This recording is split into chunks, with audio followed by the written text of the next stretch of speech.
15세기 로마에서 가장 큰 부자로 알려진 마르칸토니오 라이몬디.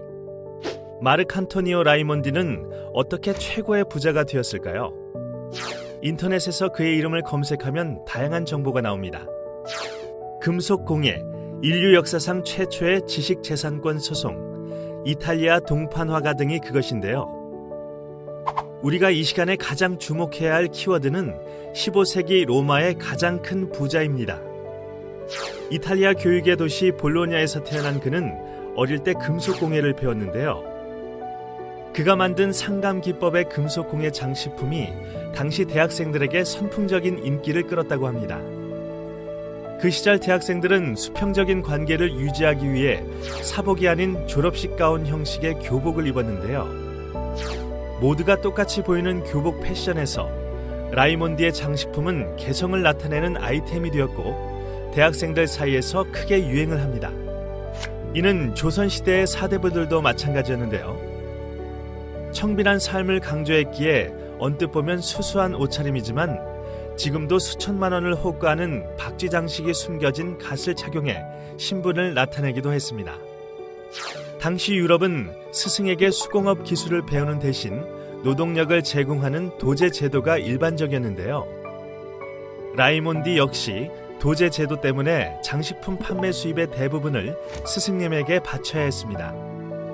실력이 쌓이자 독립하고 싶었던 라이몬디는 당시 가장 핫했던 베니스로 옮겨가 금속공예 기술을 활용한 판화 사업을 하게 됩니다. 그런데 능력이 너무 좋아서 문제였을까요? 그 시기에 만든 판화에 인류 역사상 최초로 미술품 지식재산권 소송을 당하게 됩니다. 재판 결과 크게 문제가 되지 않았지만 이 문제가 마음에 걸렸던지 라이몬디는 또다시 로마로 이동하게 됩니다. 그리고 르네상스 3대 거장 화가 중 한 명인 라파엘로와 계약을 맺고 후원하는데요.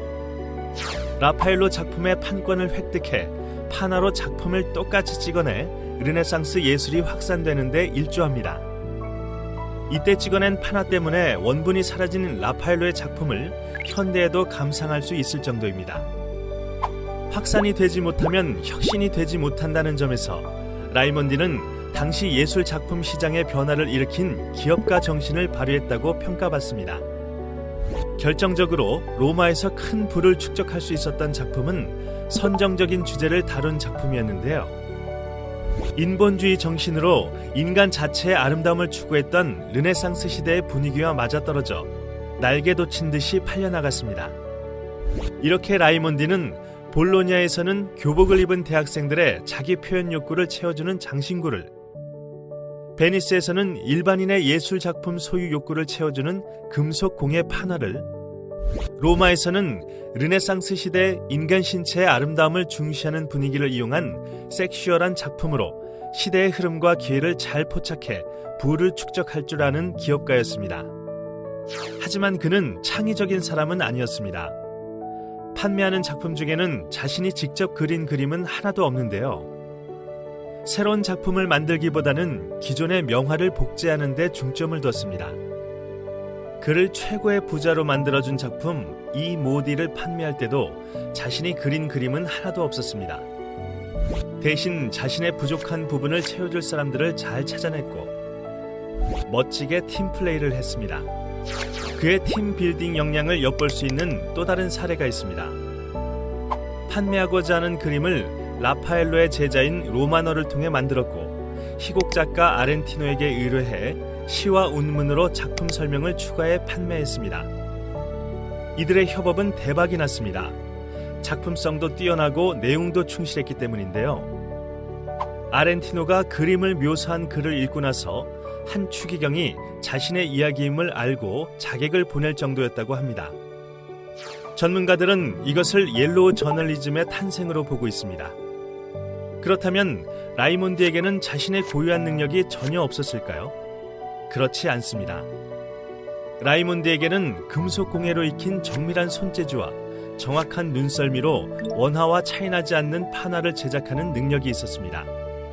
아무리 원화를 복제한 판화라고 해도 원화와 차이가 많이 난다면 구매하고 싶은 욕구가 낮아질 것입니다. 라이몬디는 무언가를 만들 수 있는 능력 중에서 정밀한 금속 세공을 할 수 있는 능력이 있었습니다. 그런 능력을 당시 부자들의 소비 행태에 맞췄기 때문에 15세기 로마의 가장 큰 부자가 되었습니다. 라이몬디의 일화를 통해 다 함께 생각해 볼까요? 내가 할 수 있는 것과 만들 수 있는 것은 무엇인가요? 뭔가 하려고 했을 때 부족했던 점은 무엇이 있었나요? 가지지 못한 것은 어떻게 찾을 수 있을까요? 이 질문들을 깊이 생각해 본다면 어느새 기업가 정신이 가슴속에 자리 잡게 될 것입니다.